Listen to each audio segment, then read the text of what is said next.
Mga kapatid, ang humiliya po ngayong araw ng Lunes pong ito ay hango po sa babasahin kong ito.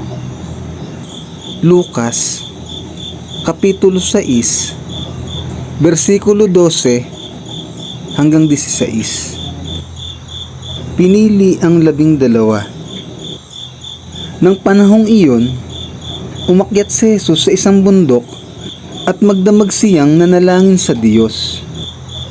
Kinaumagahan, tinawag niya ang kanyang mga alagad.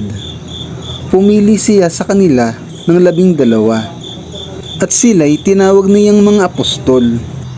Sila ay sina Simon na pinangalanan niyang Pedro, si Andres na kapatid nito, sina Santiago, Juan, Felipe, Bartolome, Mateo, Tomas, Santiago ang anak ni Alpeo, si Simon na makabayan, si Judas na anak ni Santiago, at si Judas Iscariote na naging taksil.